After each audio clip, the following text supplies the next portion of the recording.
Que Dieu vous bénisse abondamment. Amen. Je vais lire dans Matthieu chapitre 13, verset 25 à 28. Matthieu 13,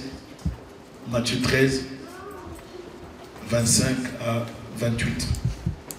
La Bible dit, mais pendant que les gens dormaient, son ennemi vint, s'aima délivré parmi les blés, et s'en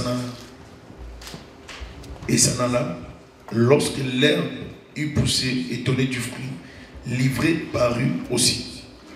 Les serviteurs du maître de la maison vinrent lui dire, Seigneur, n'as-tu pas semé une bonne semence dans ton champ?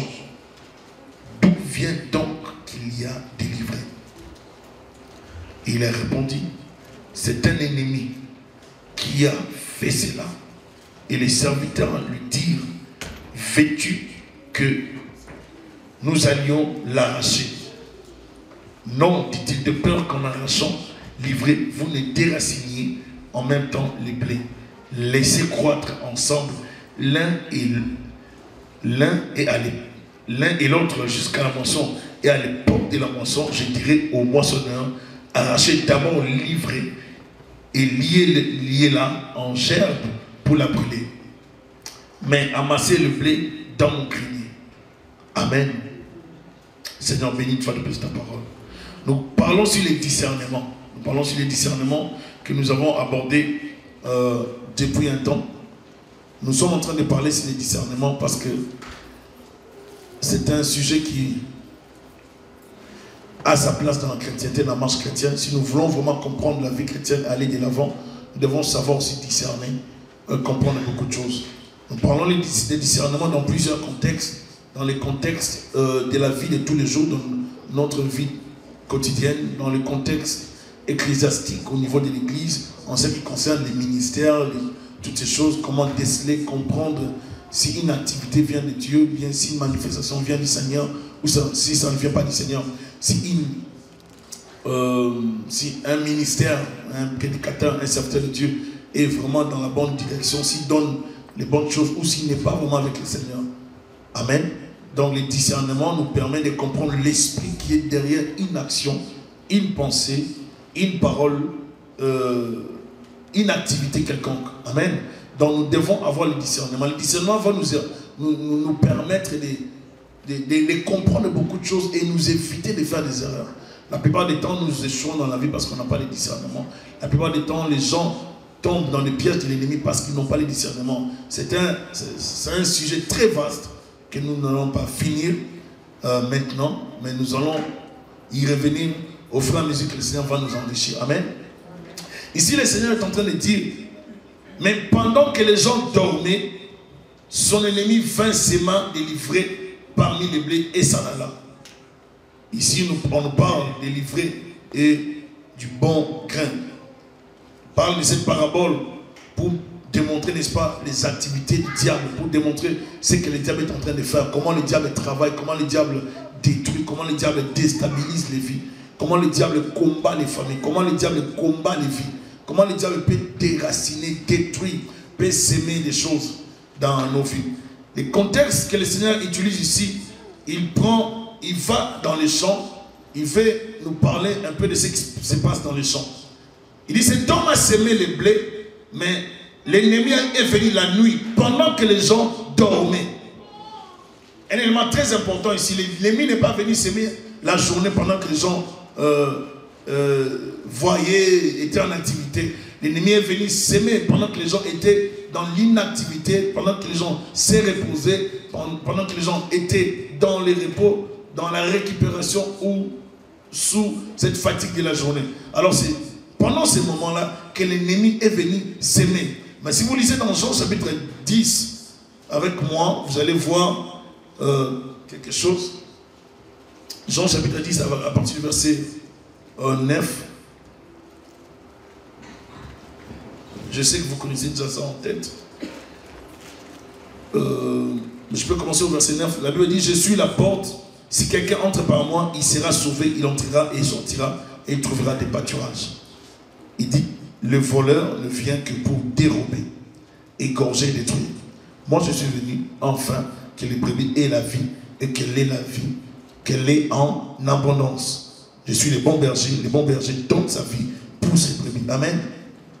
Ici, le Seigneur parle du voleur qui vient voler. Le voleur ne vient pas voler n'importe comment, n'importe quand. Le voleur vient voler dans des moments bien spécifiques, des moments bien étudiés. Je me rappelle rapidement, je vais donner cet exemple. Lorsqu'on était en Afrique, on nous a visité comme 5 fois, on nous a volé. Et c'était terrible pour nous qu'on soit visité de la sorte par des voleurs. De telle sorte qu'on se réveillait les matins, tout était déjà parti. Et on se retrouvait qu'il n'y avait rien. Où les parents s'étaient déjà réveillés 4h, 3h. On avait déjà tout pris. Ils sont venus, ils récupèrent tout dans le salon et puis ils s'en vont. Et même un jour, ils sont venus chez nous voler. Il y avait mon cousin qui habitait chez nous. Il était sorti de la chambre pour aller se soulager. Il a vu les voleurs dans la maison, en train de sortir les choses de la maison. Mais sous le sommeil, ils l'ont chassé. Ils ont dit, va dormir. Je vous assure, mon cousin est allé dormir. On l'a chassé pendant qu'on nous volait. Il est allé dormir. Et c'est le matin qu'il a raconté l'histoire. Il disait à notre père, j'ai vu des gens prendre des choses, mais je n'ai pas compris. Ils m'ont chassé, ils m'ont dit d'aller dormir. Les voleurs ne viennent pas n'importe comment. Ils viennent dans des moments bien précis, bien étudiés. Mais qu'est-ce que nous avons remarqué de particulier pendant qu'on nous volait? On se réveillait le matin, on trouvait que la maison était entourée par des feuilles. Des feuilles d'un arbre, tout ça, qu'on ramassait, qu'on amenait, qu'on entourait la maison avec. Vous êtes là? C'est-à-dire les gens qui venaient voler, ne venaient pas voler pour voler. Ils se préparaient spirituellement pour venir voler chez nous. Vous comprenez maintenant ce que je suis en train de dire? C'est-à-dire, ils mettaient des feuilles comme ça, comme nous le voyons ici. Ils entouraient avec la maison. De telle sorte que lorsqu'on se réveillait le matin, on était... Donc, vous vous sentiez comme si vous étiez vraiment bien endormi là. Et on se rendait compte que lorsqu'ils s'en allaient, lorsqu'ils partaient, et 5 fois c'était comme ça. C'est-à-dire qu'on essayait d'avancer, mais on nous ramenait toujours en arrière. Les voleurs ne viennent pas à n'importe quel moment. Ils viennent lorsque vous dormez. Ils peuvent s'aimer aujourd'hui. Ils peuvent voler quelque chose aujourd'hui dans votre vie. Ça va vous affecter toute votre vie. Imagine que tu as investi beaucoup d'argent. Et tout ce que tu avais comme argent, tu as acheté un bijou, je ne sais pas moi, quelque chose qui coûterait des millions, mais tu as déposé au salon. Un tableau par exemple. Ce tableau qui est au salon t'a coûté des millions. Tu as beaucoup travaillé pour avoir l'argent d'acheter ces tableaux, n'est-ce pas? Et dès qu'on vient voler ces tableaux, c'est-à-dire on te ramène dans la case du départ. Tu dois encore beaucoup travailler pour t'offrir encore ces tableaux. Pour ne pas perdre ces tableaux, il faut sécuriser la maison. Amen. Maintenant, ici, dans ce contexte, l'auteur, le Seigneur nous parle de cette parabole pour nous parler de ce qui se passe dans le royaume des cieux. Il pouvait parler directement du royaume, mais il entre dans les champs et il commence à parler dans les champs. Il parle de la sémence, il parle du blé et des livrées. Il dit, pendant que les gens dormaient, son ennemi vint, s'aima livré parmi les blés et s'en alla. Sachant qu'il y avait quand même une certaine similitude, une certaine, comment on dit,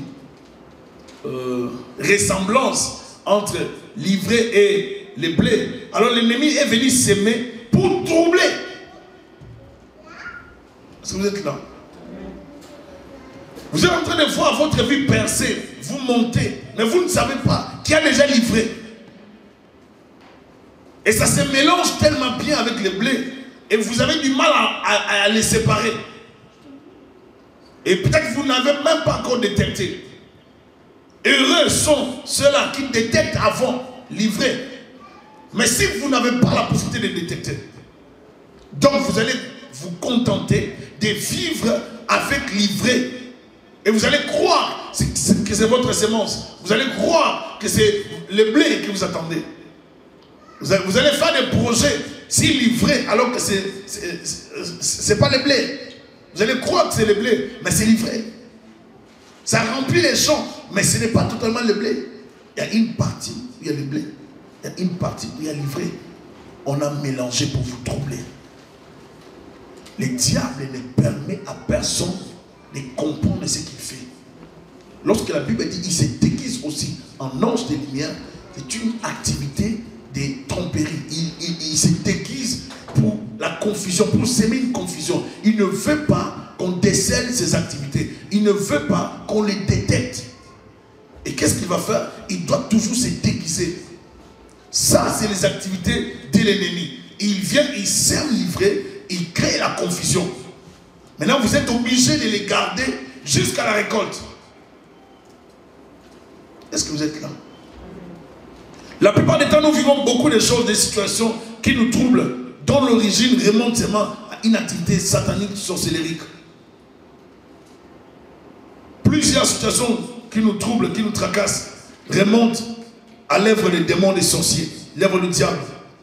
Mais il faut toujours savoir, même si l'ivraie a été semé la nuit, la Bible nous dit dans Marc 4, 22, car il n'est rien de caché qui ne doive être découvert, rien de secret qui ne doive être mis à jour. Tout ce qui est caché sera révélé. Dieu ne te laissera pas dans la confusion. Il peut te laisser à un moment donné dans la confusion parce que tu fais le choix. Mais si tu continues à les chercher, tu verras, tu comprendras exactement ce qui se passe dans ta vie. Même si tu n'as pas la prophétie, même si tu n'as pas une parole de connaissance, Dieu t'aidera toujours à comprendre exactement ce qui se passe. Malgré les... Tu peux ne pas être prophète, tu peux ne pas entendre une parole prophétique. Si Dieu veut que tu comprennes quelque chose, la vérité finira toujours par éclater, par triompher. Est-ce que je parle à quelqu'un? Dieu ne te laissera pas comme ça. Dieu ne va jamais te laisser indifférent. Dieu ne va jamais te laisser dans la souffrance. Dieu ne va jamais te laisser dans la confusion. Dieu a un plan de rétablir la vérité. Il arrive des fois dans la vie où nous avons des situations qui nous dérangent, où nous ne savons pas des fois, tu ne sais pas comment te défendre, mais tu as raison. Tu ne sais pas comment te défendre, mais tu as raison.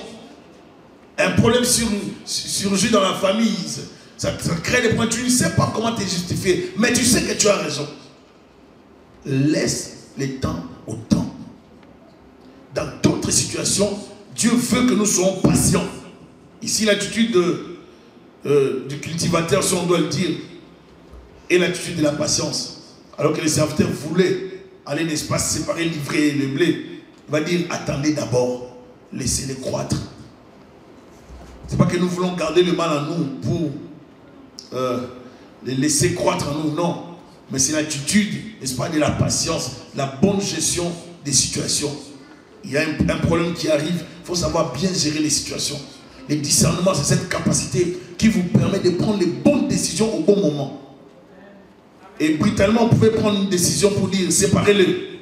Sans le discernement, directement, on allait perdre les blés et livrer. Or, le temps, ce n'était pas pour perdre, c'était pour avoir la récolte. Donc, il fallait les laisser. Il fallait laisser les blés continuer sa croissance. Nous discernons parce que nous avons besoin de comprendre ce qui se passe autour de nous. Sans le discernement, nous ne pouvons pas réaliser tout ce que Dieu a prévu pour nos vies.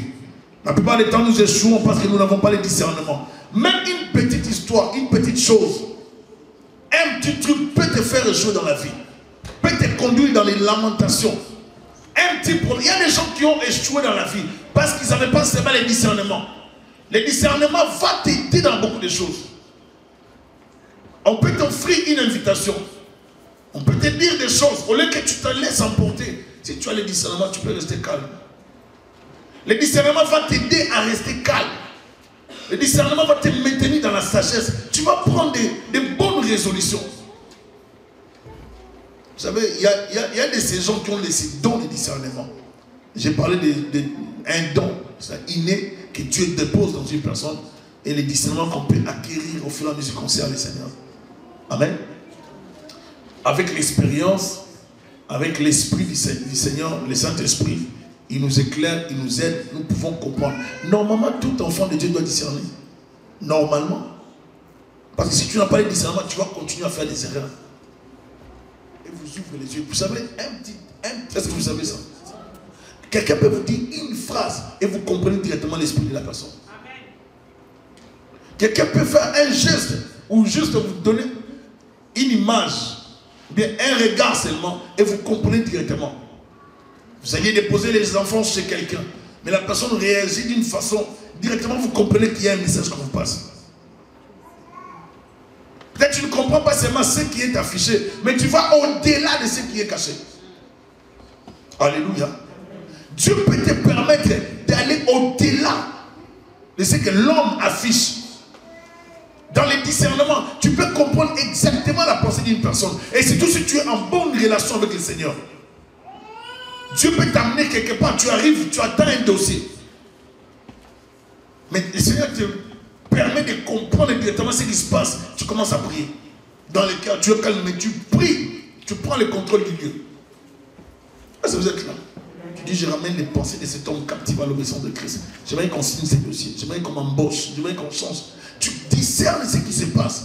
Le discernement va t'aider dans toutes les activités. On peut te piéger, on veut que tu tombes dans le piège. Parce qu'on veut que tu te mettes en colère, on veut que tu ouvres une porte. Mais le discernement peut t'aider à comprendre que tu ne dois pas t'énerver, que tu ne dois pas te laisser emporter, tu dois te maîtriser. Et ça va faire échouer les plans de l'ennemi. Ne donnez pas à Satan l'opportunité de se réjouir dans ta vie. Ne lui donne pas droit de se réjouir. 2 Corinthiens 2, verset 11. Ne donne pas à Satan de l'avantage dans ta famille. Amen. Il ne faudrait pas que le diable ait de l'avantage.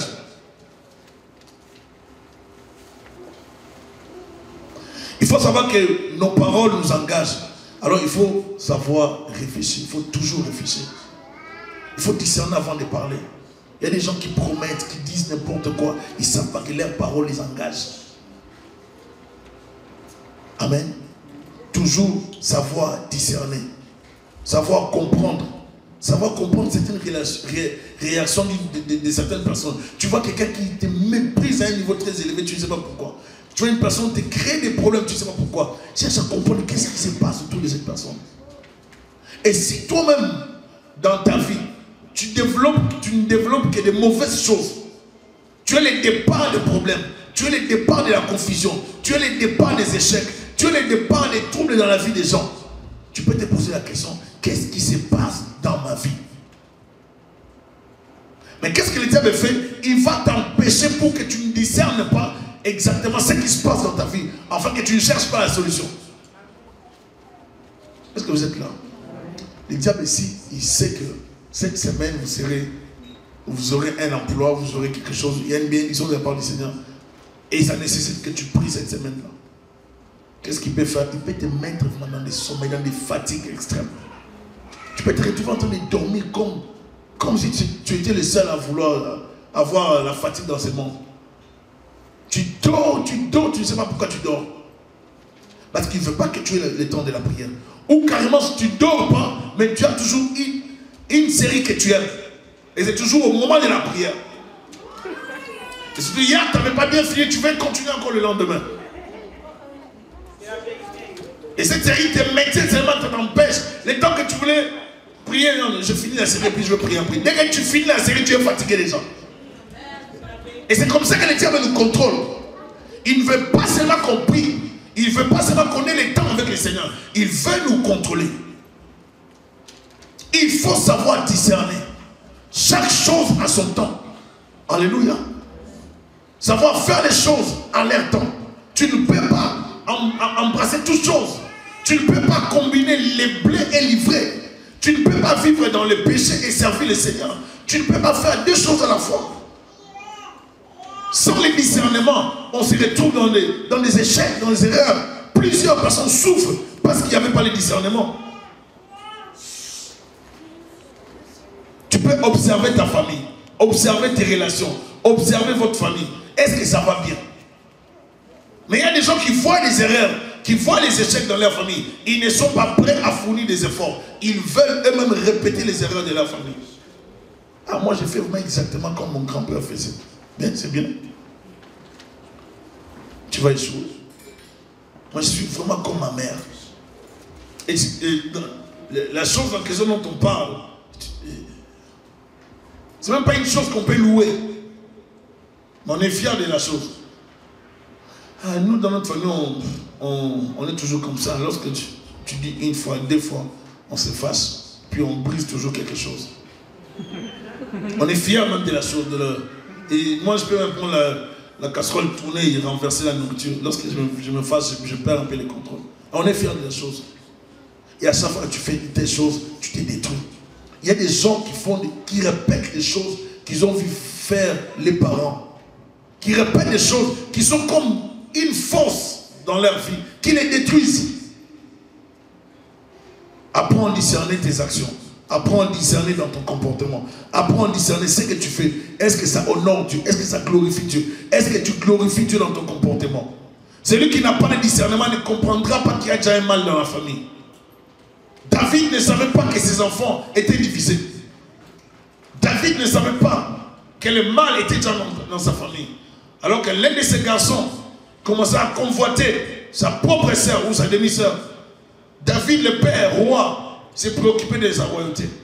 Et la fille naïve ne savait pas qu'elle était piégée. Sans le discernement, on se retrouve piégé.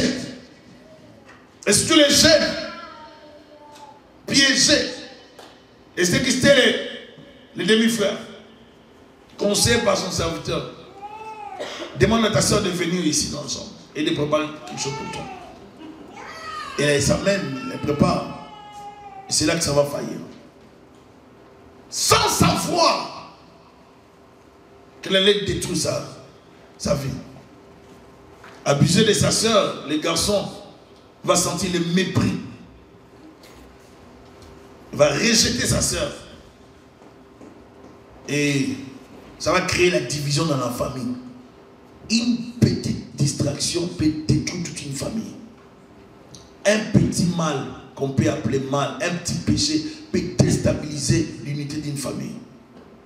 Les diables peuvent s'introduire juste par une petite porte, une petite ouverture et creuser ou causer des dégâts irréparables dans votre famille. Vous séparez pour toute la vie. Et vous savez ce qui est arrivé? Absalom, qui savait qu'on avait abusé de sa soeur par son demi-frère, va piquer une crise. Mais minutieusement, il préparait la vengeance. Ne pensez pas que les gens qui vous montrent les noms vous aiment toujours. La prudence n'est pas un péché. Alléluia. Je ne dis pas qu'il faut commencer à halluciner. Mais la prudence n'est pas un péché. Il faut toujours savoir que s'il y a eu des antécédents avec quelqu'un, il faut devenir aussi prudent. Alléluia. Ce n'est pas l'esprit des soupçons. C'est juste la protection de ta vie. Parce que tout peut arriver. Il y a des gens qui sont minutieux dans leur vengeance. Ne pensez pas. J'ai aimé quelque chose que l'homme de Dieu a dit, le pasteur Roland Dallot. Il y a des gens qui pensent le mal, mais qui ne vont rien faire.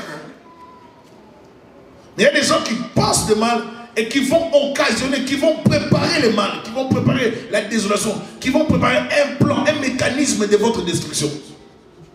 Ne pensez pas que les gens qui nous combattent ou qui vous combattent sont toujours des sorciers. Il y a des gens qui vous combattront, ne seront pas des sorciers, mais qui seront seulement des gens normaux, normaux comme toi, mais qui ont seulement des blessures intérieures. À cause de ce qu'ils ont manqué, et dès qu'on touche à leur vie, à leur personnalité, ils réagissent comme s'ils étaient en face des Amalécites. Donc ils veulent vous éradiquer de la terre, ils veulent vous effacer. Vous n'avez jamais vu quelqu'un qui monte un plan de destruction, qui cherche à vous nuire, qui cherche à vous détruire, sans être même sorcier ou sorcière. Mais ça prend la sagesse. Absalom préparait la mort de son frère. J'ai toujours dit qu'il y a des moments dans la vie que les hommes meurent souvent. Les 2 moments qu'il faut retenir, c'est le temps de deuil et le temps de fête. N'oubliez pas ça. Le temps de deuil et le temps de... Même si vous allez pleurer, c'est les 2 moments que les gens perdent la vie. Le temps de deuil et le temps de fête. Lorsque l'homme est dans la joie, l'homme perd son contrôle. Lorsque l'homme est dans la tristesse exagérée, l'homme perd aussi son contrôle. Et plusieurs pères les repèrent. Pendant la tristesse, ils s'attristent, ils détruisent tout, ils disent n'importe quoi pendant les pleurs. Ils se livrent même. Ah, j'aimerais même mourir. Je suis fatigué, j'aimerais même te suivre. Parce qu'ils sont dans les pleurs. Vous avez jamais entendu ça? Des gens qui pleurent, qui prononcent des paroles. Et alors, les gens qui sont dans les ténèbres aiment entendre ces genres de paroles. Est-ce que vous êtes là? Et c'est dans les temps de fête que la plupart des gens perdent leur vie. Jean-Baptiste, on sait quelque chose. C'est toujours dans les temps de fête que la plupart des gens ont perdu leur vie. Absalom va minutieusement préparer une fête. Il va demander à son père d'envoyer tous ses enfants. Et dans cette fête-là, il avait préparé la mort de son frère Amnon. Et le père ne s'attendait même pas à ça. Le père ne savait pas qu'il avait déjà livré dans la famille. Il ne savait pas que le mal était déjà entré dans la famille. Il ne savait pas que la mort allait frapper d'un moment à l'autre. Il ne savait pas que les dangers étaient déjà dans la famille. Vous pouvez vivre avec des gens sans savoir ce qui se passe dans leur vie. La Bible dit le cœur de l'homme est tortueux par-dessus tout. Qui les connaît? Le cœur de l'homme est méchant. Et si tu n'as pas le discernement, tu vas te livrer entre les mains d'un assassin. Est-ce qu'il parle à quelqu'un? Joseph ne savait pas que ses frères allaient le vendre. Celui qui n'a pas le discernement se dirige droit à la mort. Et plusieurs répéteront toujours les échecs de leurs prédécesseurs. Parce qu'ils n'ont pas le discernement. Parce qu'ils n'ont pas l'intelligence éclairée. Parce qu'ils n'ont pas l'intelligence libérée. Absalom, pendant la fête, pendant la joie, Amnon pensait qu'on avait oublié. Tu as détruit la vie de la sœur d'Absalom. Absalom, c'est un guerrier. Il faut savoir qu'Absalom va se venger. Absalom doit atteindre son objectif, la vengeance de sa sœur. Peu importe la gaieté, la joie, les temps de la joie, il va se venger. Faites attention, vous faites attention avec Absalom. Ne deviens pas ami d'Absalom. Si tu as déjà causé du tort, abstiens-toi d'Absalom. Il va se venger. Est-ce que je parle à quelqu'un? Je vous dis, pendant qu'il s'amusait, c'est là qu'Absalom va frapper. Et directement, ça détruit la famille. Le sang coule, le frère meurt. Un frère qui tue son frère.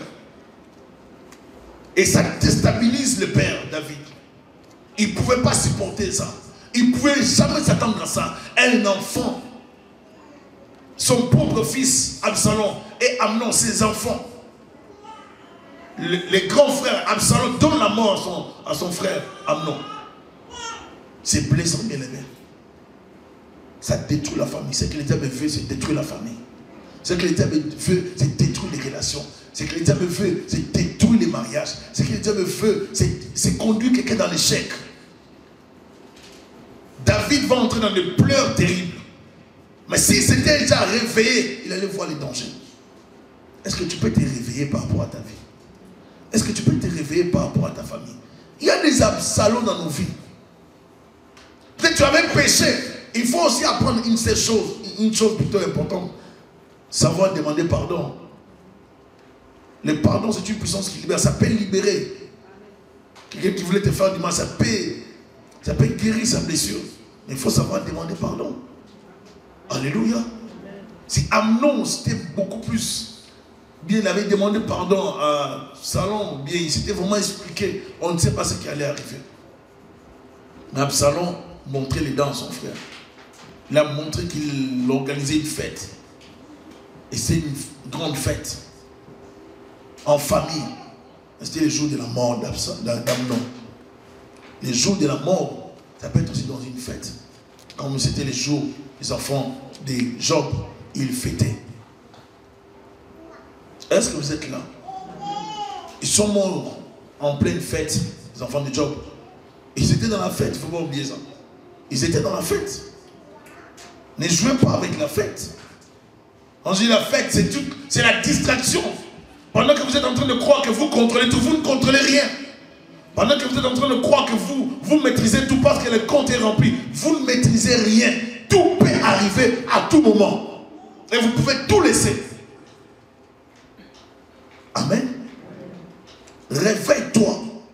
Sois vigilant par rapport à ta vie. Nous devons savoir discerner les saisons. Savoir discerner les connexions que Dieu nous accorde dans la vie. Est-ce que ça vaut la peine de maintenir cette relation?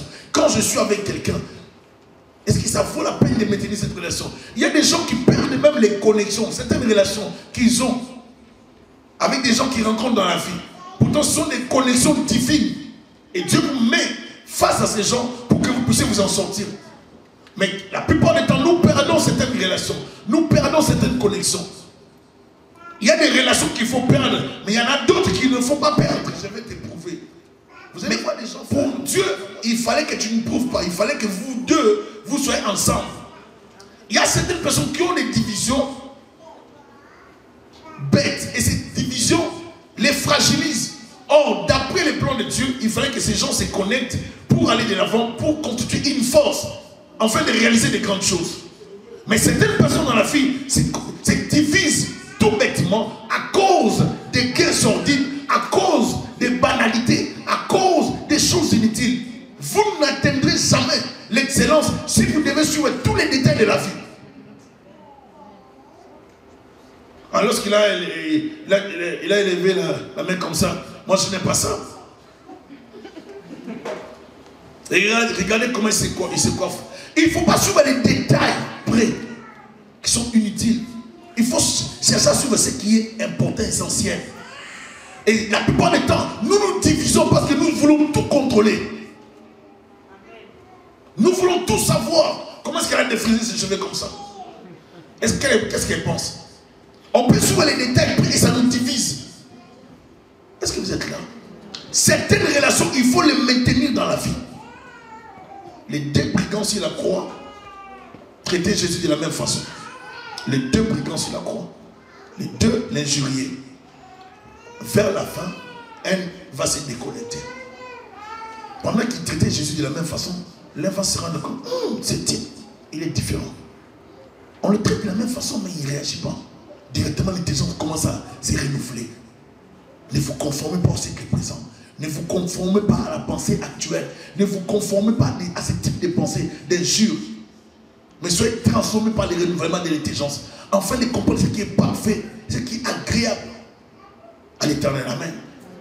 Maintenant, ce monsieur a commencé à se conformer à la pensée de Dieu. Il a dit, Jésus-Christ. Souvent dans son cœur, il se disait, bon, je tente, au moins j'essaye. Parce que si je n'essaye pas, je perds, de toute façon je vais mourir. Fils de Dieu, prends-moi dans ton paradis. Au moins il a osé demander, glisser sa demande. Jésus, quand il va lui dire quoi?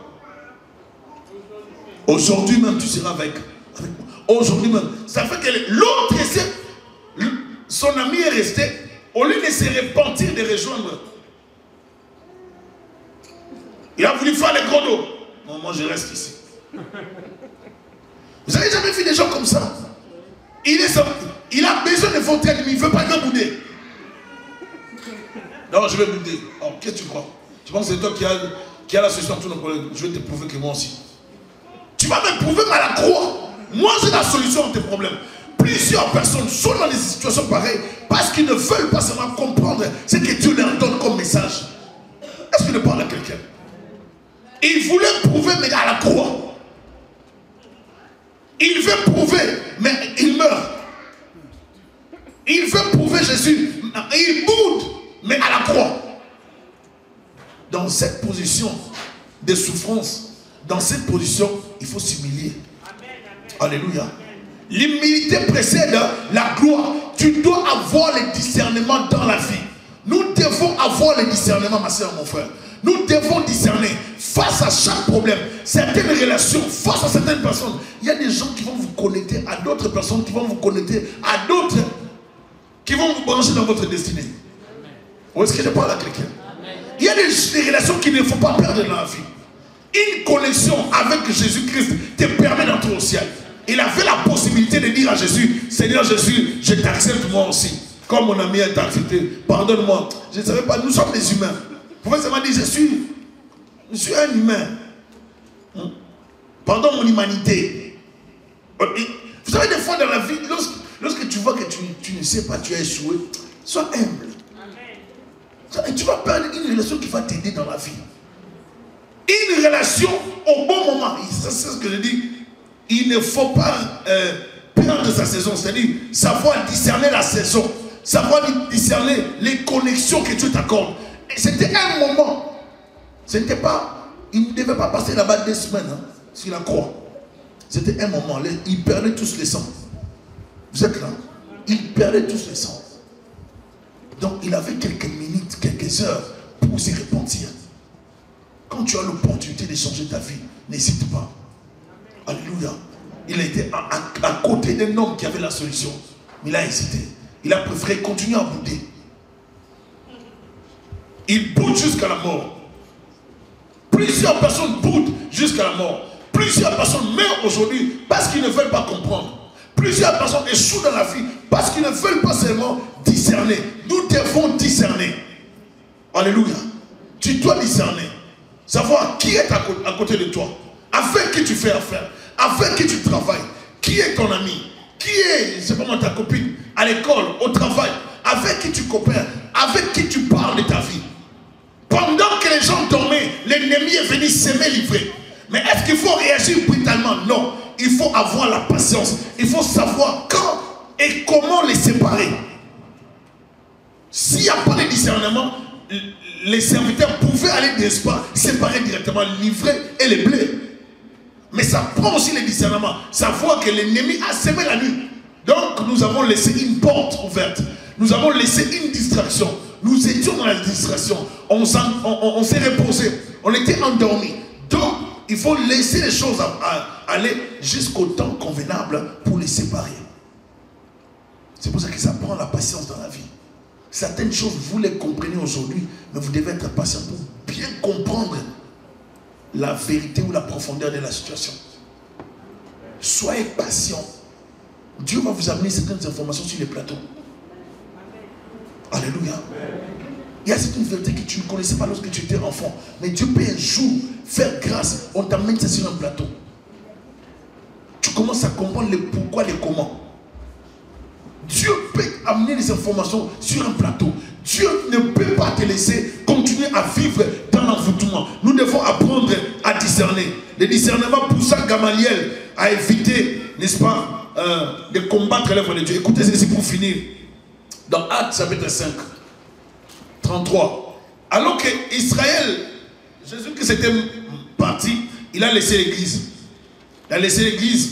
Il y a les membres de Sanhédrin qui voulaient, n'est-ce pas, détruire l'église de Jésus-Christ. Alors Gamaliel va intervenir. Lisez avec moi dans 33, Actes 5, 33. Furieux de ces paroles, il voulait le faire mourir. Mais un pharisien nommé Gamaliel, qui était aussi le père spirituel de Paul, docteur de la loi, estimé de tout le peuple, s'éleva dans le Sanhédrin et ordonna de faire sortir un instant les apôtres.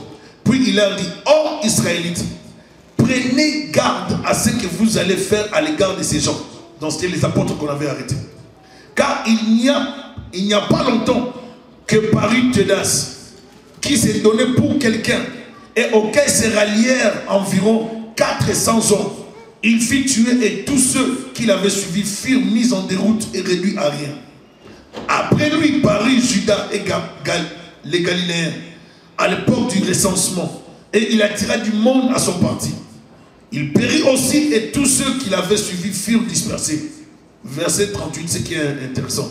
Et maintenant je vous l'ai dit, ne vous occupez plus de ces hommes et laissez-les aller.